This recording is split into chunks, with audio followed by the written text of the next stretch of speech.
to be sifting some worm castings today. I want to talk about how this is it's becoming one of my favorite ways to run a worm farm. It's very simple. It's just a 1 container system. This is a mortar bin. It's really shallow. And on this side, I have these castings.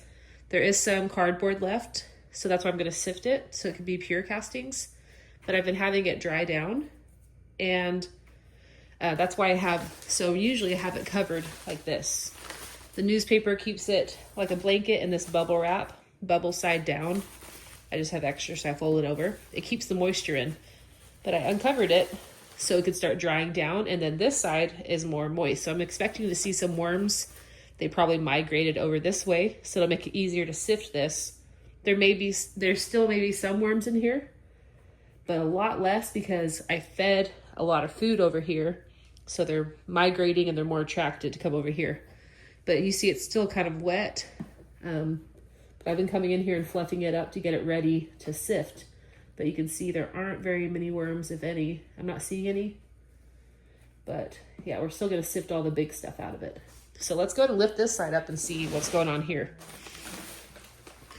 Oh yeah, see how these worms are way more attracted to this side than they are to over here. So what I'm gonna do is sift this first because I don't want to mess with them and make them migrate back over here. So I'm gonna sift this first and then we'll take a look over here. Turn this like this, and then I'm gonna show you my different size sifters and what they're each used for. Okay, so these are the sifters I use. I just get them on Amazon. They actually fit perfectly over a 5-gallon bucket, but for today, I'm just gonna sift it into this mortar bin. And so I have 3 different sizes here. I actually have a 4th one over there that's really extra small, but I don't use it as often. But this is a 1/4 inch. This is a really common size in the worm world. This is really good for sifting out big pieces of cardboard, also getting worms out. This is an 1/8 inch. This is really good at catching any small worms that fell through the 1/4 inch. So you can even stack them like this and sift like this. And really good for catching cocoons. If you have a really big breeder, they make really big cocoons because the cocoon is the size of the girth of their body. So if it's a tiny breeder, like a really skinny one, their cocoons are going to be really small, so they could fall through this. But if you have big, that's a really good reason to get big breeders, is so the cocoons are bigger, not because they're better, but just because they're a lot easier to see and they don't go through this. And then this is my last one that I use often, is the 1/12.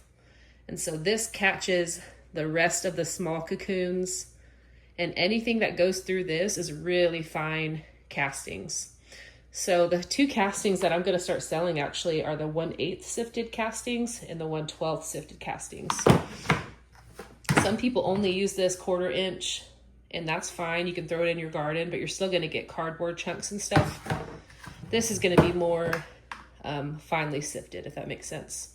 So for today, I think I am going to try to get out. I'm going to use the 1/8 inch and get out as much of this as I can so I can refresh it and put fresh bedding, pre-compost in, so the worms can continue to eat that versus their own castings over and over. All right, it's as simple as taking a handful of this, putting it in here. I noticed that if you do not as big of a batch, it sifts a lot better. So here's what we're gonna do. Like I said, this is an 1/8 of an inch. You just shake it like this. They do have electric sifters, things that make it easier, but this is just what I have until I'm ready to invest in an electric one. And so this leftover stuff is called the overs, O-V-E-R-S. And this is what you can put back into the worm bin to continue to work at, or whatever you want to do with it, really. But these are the castings that come out that are 1/8 sifted. So if you sift it through the 1/12, it's even finer than this, but this is amazing stuff already. So with this, I'm going to go and get a separate bin to put this in, and I'll probably After I sift this out, I'll probably put this back in there along with some more pre-compost so they could continue to work on these chunkier pieces to turn it into castings. I think for now, just for this video's sake, I'm just gonna put the overs right here. And you can see how much different this is versus this. So you're trying to separate the two. So let's go ahead and get another handful. I only have one glove on, so try not to get my hand too dirty. But this is pretty awesome how the worms are out of this, and it's a lot easier.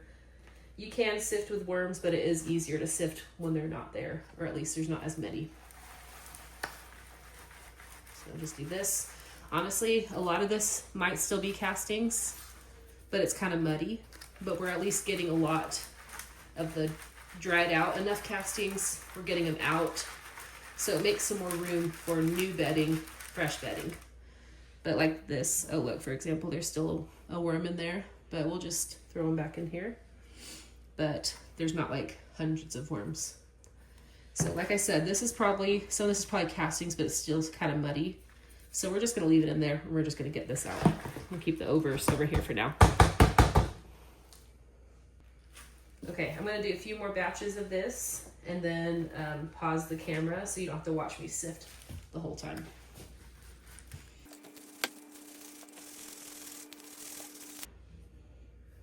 Not seeing any worms in there. Again, if you're sifting for cocoons, this usually is pretty good at catching the cocoons too, if you're wanting to start a cocoon nursery. Okay, I'm gonna pause it right here. Okay, I got about half of this. I mean, there probably is a little more over here, but they're starting to that's starting to get more into the worms, so I'm just gonna leave that. There's probably still a lot of castings in there too, but this is what we got. Honestly, probably could have gotten even more, but this is still a ton. Look at this. A ton of castings just from that half of mortar bin. The only thing I don't like about sifting 1/8 castings, it's not like bad, but you will find little baby worms in here sometimes that have hatched, that went through the sifter. I do find that when I sift them at 1/12, the smaller size, I get less baby worms and less cocoons. So sometimes when I store, sometimes all the time, when I store my 1/8 castings, I do keep them semi-moist still in case there are babies hatching. And you can set up a little bait trap if you want to and have those little baby worms come to it and pick out as many as you can. Or if you sell these castings or use them in your garden, I mean, you're just throwing baby worms in your garden. So it really doesn't hurt, but if you are wanting to save as many worms as possible, I'm just letting you know how that works or how that is. So again, look how amazing this stuff looks. This is the overs over here. And I'm gonna take this and put it back into this half. I think I'm gonna do another video for what we do with this side, where all the worms are. But I just wanted to show the process of sifting and how that worked and how you can hand sift. And again, you can get an electric sifter, but you can do it just by hand. That's what I do for now. And it works perfectly. And this stuff is amazing. Black gold, perfect for using, top dressing your houseplants or putting in your garden, helping just bring that microbial life back to your soil and keep it healthy. So we're gonna start a new video. Again, I'm gonna take the overs, put it back in here, and we're gonna refresh this side and then check on the worms and the food on that side. Thank you for watching. Like and subscribe if you wanna see more content like this with how to worm farm. And I'm happy to answer questions the best I can. So just drop them in the comments. And again, I'll try to make a video on answering and give you a visual on how to do it. Thanks for being here.